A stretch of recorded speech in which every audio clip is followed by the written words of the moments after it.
প্রথমেই জানিয়ে দিব, গোপালগঞ্জে গিয়ে জামায়াত আমিরের ইতিহাস সৃষ্টি, ভারতে বসে কাঁদছে হাসিনা, বিএনপির জন্য অশনি সংকেত, জোটে জামায়াতের একচ্ছত্র আধিপত্য। এরপর থাকছে চাঁদাবাজি করতে গিয়ে গণপিটুনিতে নিহত বিএনপির বড় দুই নেতা। এবার হাদির খুনি শুটার ফয়সালের আরেকটি লাইভ ভিডিও প্রকাশ, জানালেন ঘটনার আড়ালের মাস্টারমাইন্ডের নাম। এবং সবশেষে দেখবেন সেনাপ্রধানের গোপন প্রস্তুতি, নির্বাচন নিয়ে যে সিদ্ধান্তে কেঁপে উঠল রাজনীতি, চরম হতাশায় বিএনপি, ক্ষমতায় জামায়াত। এতক্ষণ শুনছিলেন সংবাদ শিরোনাম, এখন থাকছে বিস্তারিত। রাজনীতিতে রিভেঞ্জ অফ নেচার বা প্রকৃতির প্রতিশোধ বলতে একটা কথা আছে। ইতিহাস কাউকে ক্ষমা করে না, শুধু সময়ের অপেক্ষা করে। বাংলাদেশের রাজনীতির ইতিহাসে এমন একটি ঘটনা ঘটল যা 2 বছর আগেও ছিল কল্পনার বাইরে। যেই গোপালগঞ্জকে শেখ হাসিনা নিজের পৈতৃক সম্পত্তি এবং আওয়ামী লীগের দুর্ভেদ্য দুর্গ মনে করতেন, এদিন সেখানেই বীরের বেশে প্রবেশ করলেন বাংলাদেশ জামায়াতে ইসলামের আমির ডাক্তার শফিকুর রহমান। গত 17 বছর ধরে যে দলটিকে শেখ হাসিনা নিশ্চিহ্ন করে দিতে চেয়েছিলেন, যাদের শীর্ষ নেতাদের ফাঁসি দিয়ে গুম করে হাজার হাজার মিথ্যা মামলা দিয়ে শেষ করে দিতে চেয়েছিলেন, এদিন সেই দলের প্রধান হাসিনার নিজের মাটিতে দাঁড়িয়ে বিশাল জনসমাবেশ করলেন। অন্যদিকে সেই দুর্দণ্ড প্রতাপশালী শেখ হাসিনা এদিন দেশ ছাড়া, তিনি ভারতে এখন পালাতক। এদিনের এই রাজকীয় আগমন কি শুধুই একটি নির্বাচনী প্রচারণা, নাকি এটি ফ্যাসিবাদের কফিনে মারার শেষ পেরেকটি? গোপালগঞ্জ কোনো সাধারণ জেলা নয়। গত 15 থেকে 17 বছর ধরে এটি ছিল বাংলাদেশের গ্রিন জোন বা ভিআইপি জোন। এখানে ভিন্ন মতের কোনো রাজনীতি করার সাহস কারোরই ছিল না। জামায়াত শিবির তো দূরের কথা, বিএনপিও এখানে ভয়ে তটস্থ থাকত। শেখ হাসিনা ভেবেছিলেন নেতাদের ফাঁসি দিলেই জামায়াত শেষ হয়ে যাবে, কিন্তু এদিন গোপালগঞ্জের আকাশ বাতাস যখন নারায়ে তাকবীর স্লোগানে প্রকম্পিত হল, তখন তা প্রমাণ করল আদর্শকে ফাঁসি দেওয়া যায় না। রাজনৈতিক বিশ্লেষকরা বলছেন, ডাক্তার শফিকুর রহমানের এই সফর একটি সিম্বলিক ভিক্টরি বা প্রতীকী বিজয়। তিনি সেখানে গিয়ে কোনো প্রতিহিংসার কথা বলেননি, তিনি আগুন দেননি, তিনি গিয়েছেন শান্তির বার্তা নিয়ে। ঠিক যেখানে বসে শেখ হাসিনা জামায়াতকে জঙ্গি বলতেন, ঠিক সেখানেই এদিন লাখো মানুষ জামায়াতে আমিরকে ফুলের পাপড়ি ছিটিয়ে বরণ করে নিল। এটা শেখ হাসিনার জন্য ভারতে বসে দেখা এক চরম মানসিক যন্ত্রণা। তার নিজের উঠোনে এদিন তার শত্রুরা রাজত্ব করছে। এবার আসুন একটি অত্যন্ত গুরুত্বপূর্ণ এবং ভিন্ন অ্যাঙ্গেলে। আমাদের মনে আছে 5 আগস্টের পর জাতীয় নাগরিক পার্টি অর্থাৎ এনসিপির অন্যতম নেতা হাসনাত আবদুল্লারা যখন গোপালগঞ্জে গিয়েছিলেন, তখন কি ঘটেছিল? আওয়ামী লীগের সন্ত্রাসীরা তাদের ওপর বর্বরোচিত হামলা চালিয়েছিল। আর্মি ও প্রশাসনের গাড়ি পুড়িয়ে দেওয়া হয়েছিল। পরিস্থিতি এতটাই ভয়াবহ ছিল যে হাসনাত আবদুল্লাদের জীবন বাঁচাতে সেনাবাহিনীর ট্যাঙ্কে করে ওই এলাকা ছাড়তে হয়েছিল। সেই গোপালগঞ্জ এদিন শান্ত কেন?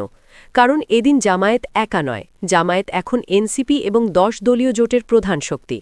হাসনাত আবদুল্লাদের ওপর হামলার জবাব এদিন রাজনৈতিকভাবে দেওয়া হলো।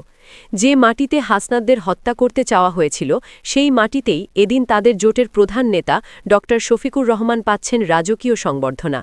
বিশ্লেষকরা বলছেন, এটি প্রমাণ করে গোপালগঞ্জের সাধারণ মানুষও আসলে জিম্মি ছিল। তারা এতদিন ভয়ে কথা বলতে পারেনি। এদিন জামায়াত ও জোটের আগমনে তাদের সেই ভয় ভেঙে গেছে। হাসনাত আবদুল্লার সেই অপমান এদিন ডক্টর শফিকুর রহমানের বিজয়ের মাধ্যমে শোধ হল। গোপালগঞ্জে জামায়াতের এই সমাবেশ আওয়ামী লীগের অবশিষ্ট নেতাকর্মীদের জন্য এক বড় সাইকোলজিক্যাল ব্লো বা মানসিক আঘাত। তারা এতদিন ভাবত, ঢাকা যাই হোক, গোপালগঞ্জ কিন্তু আমাদের। কিন্তু এদিনের পর তাদের সেই শেষ ভরসাটুকুও ভেঙে গেল। ডক্টর শফিকুর রহমান প্রমাণ করলেন, বাংলাদেশে এখন আর কোনো নো এন্ট্রি জোন নেই। তিনি যখন গোপালগঞ্জের মানুষের উদ্দেশ্যে ভাষণ দিচ্ছিলেন, তখন আসলে তিনি সারা দেশকে বার্তা দিচ্ছিলেন, দেখো, ফ্যাসিবাদের শেকড় উপড়ে ফেলা হয়েছে।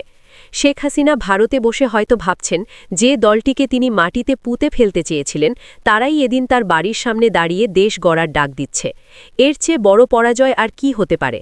গোপালগঞ্জের এই সমাবেশ কি আগামী নির্বাচনের ফলাফলে বড় প্রভাব ফেলতে পারে? ডক্টর শফিকুর রহমান যেখানে দাঁড়িয়ে গোপালগঞ্জের মানুষের জন্য টুঙ্গিপাড়ার সেই মিথ ভেঙে দিয়ে জামায়াত কিভাবে সেখানে নিজেদের সাংগঠনিক শক্তি আরও মজবুত করল। গোপালগঞ্জ সম্পর্কে এতকাল একটা মিথ প্রচলিত ছিল, সেখানে নাকি আওয়ামী লীগ ছাড়া গাছের পাতাও নড়ে না। কিন্তু এদিন জামায়াতের আমির ডক্টর শফিকুর রহমান সেই মিথ বা লোককথাকে একদম পুরোপুরি চূর্ণ বিচূর্ণ করে দিলেন। শেখ হাসিনা 17 বছর গোপালগঞ্জের মানুষকে ভোট ব্যাংক নয়, বরং ঢাল হিসেবে ব্যবহার করেছেন। তিনি তাদের বুঝিয়েছেন, আওয়ামী লীগ না থাকলে তোমরা শেষ। কিন্তু এদিন যখন জামায়াতের আমির সেখানে দাঁড়িয়ে বললেন, আমরা প্রতিশোধ নিতে আসিনি, আমরা ইনসাফ কায়েম করতে এসেছি, তখন গোপালগঞ্জের সাধারণ মানুষের চোখে মুখে ছিল স্বস্তির ছাপ। রাজনীতির মাঠ এদিন একটা বড় শিক্ষা পেল। ৫ অগস্টের পর এনসিপি নেতা হাসনাত আবদুল্লাদের গোপালগঞ্জ থেকে জীবন বাঁচাতে ট্যাঙ্কে চড়ে পালাতে হয়েছিল। সেটা ছিল স্বৈরাচারের পেতাত্তাদের শেষ কামড়। আর এদিন সেই এনসিপির সঙ্গী জামায়াতের প্রধান সেখানে রাজকীয় সংবর্ধনা পেলেন। বিশ্লেষকরা বলছেন এটি হাসনাত আবদুল্লাহ এবং এনসিপির জন্যও এক বিশাল বিজয়, কারণ জামায়াত সেখানে গিয়ে প্রমাণ করল হাসনাতরাও একা নন। তাদের পেছনে এখন দেশের অন্যতম শক্তিশালী সাংগঠনিক শক্তি দাঁড়িয়ে আছে। এই মিউচুয়াল স্ট্রেংথ বা পারস্পরিক শক্তি প্রদর্শনী গোপালগঞ্জের অবশিষ্ট আওয়ামী ক্যাডারবেন মেরুদণ্ড ভেঙে দিয়েছে। তারাও বুঝে গেছে এখন আর আর্মি বা প্রশাসন তাদের পক্ষে নেই, আর জনগণও এখন তাদের ভয় পায় না। ট্যাঙ্কের সেই অপমান এদিন রাজনৈতিক বিজয়ের মাধ্যমে মুছে গেল। এটি প্রমাণ করল লাঠির জোরের চেয়ে জোটের জোর অনেক বেশি। সবচেয়ে ইন্টারেস্টিং বিষয় হল গোপালগঞ্জের সাধারণ মানুষের প্রতিক্রিয়া। এতদিন তারা ছিল এক প্রকার হোস্টেজ বা জিম্মি, কিন্তু ভিন্নমত পোষণ করলেই তাকে জামায়াত শিবির ট্যাগ দিয়ে তাদের ওপর হামলা করা হতো। ডাক্তার শফিকুর রহমান তাদের সেই ভয় দূর করে দিয়েছেন। তিনি বলেছেন, গোপালগঞ্জের মানুষও এদেশের নাগরিক, তারা কারো পৈতৃক সম্পত্তি নয়। এই একটি বাক্য সেখানকার মানুষের মনে আশার সঞ্চার করেছে। তারা দেখছে শেখ হাসিনা ভারতে পালিয়ে আছেন, আর যাকে তারা শত্রু ভাবত সেই জামায়াত নেতাই তাদের বুকে টেনে নিচ্ছেন। রাজনৈতিক পর্যবেক্ষকরা বলছেন গোপালগঞ্জের এই জনস্রোত প্রমাণ করে দিল সেখানেও আওয়ামী লীগ বিরোধী বিশাল একটি জনগোষ্ঠী ছিল যারা ১৭ বছর দম বন্ধ করেছিল। এদিন তারা নিঃশ্বাস নেওয়ার সুযোগ পেল। এটি তাদের জন্য এক প্রকার দ্বিতীয় স্বাধীনতা। এদিনের সমাবেশের সুদূর প্রসারী প্রভাব হল বাংলাদেশে আর কোনো ফ্যাসিস্ট ফোর্ট বা ফ্যাসিবাদের কোনো দুর্গ অবশিষ্ট রইল না। শেখ হাসিনা ভেবেছিলেন গোপালগঞ্জ হবে তার চূড়ান্ত এক্সিট বা নিরাপদ আশ্রয়, কিন্তু জামায়াত সেখানে পতাকা উড়িয়ে সেই দরজাও বন্ধ করে দিল। ডাক্তার শফিকুর রহমান সেখান থেকে যে বার্তা দিলেন তা হল বাংলাদেশ সবার, কোনো নির্দিষ্ট পরিবারের নয়। ১৭ বছর যারা জুলুম করেছে তাদের বিচার অবশ্যই হবে, কিন্তু কোনো নিরাপরাধ মানুষকে হয়রানি করা হবে না। এই ইনক্লুসিভ পলিটিক্স বা অন্তর্ভুক্তিমূলক রাজনীতি জামায়াতকে গোপালগঞ্জের মাটিতে গ্রহণযোগ্য করে তুলেছে। শেখ হাসিনা হয়তো টিভির পর্দায় এই দৃশ্য দেখে দীর্ঘ নিঃশ্বাস ফেলবেন। তিনি বুঝতে পারছেন তার সাজানো বাগান শুধু শুকিয়েই যায়নি, সেখানে এখন অন্য মালিরা ফুল ফোটানো শুরু করেছে। ইতিহাস বড়ই নির্মম। যেখানে দাঁড়িয়ে শেখ হাসিনা জামায়াতকে গালি দিতেন, এদিন সেখানেই জামায়াতের আমির দাঁড়িয়ে দেশ গড়ার শপথ নিলেন। ফাঁসির মঞ্চ থেকে ফিরে আসা দল এদিন রাজপথে, আর রাজপ্রাসাদে থাকা নেত্রী এদিন বনবাসে। প্রিয় দর্শক, আপনার কি মনে হয় গোপালগঞ্জ কি এখন সত্যিই মুক্ত হতে পেরেছে, নাকি এটি জামায়াত এনসিপি জোটের চূড়ান্ত বিজয়ের ইঙ্গিত হতে যাচ্ছে? কমেন্টে জানিয়ে দিন আপনার মূল্যবান মতামত। আর আমাদের চ্যানেলে নতুন হয়ে থাকলে চ্যানেলটি সাবস্ক্রাইব করার অনুরোধ রইল। দেখা হচ্ছে পরবর্তী কোনো ভিডিওতে।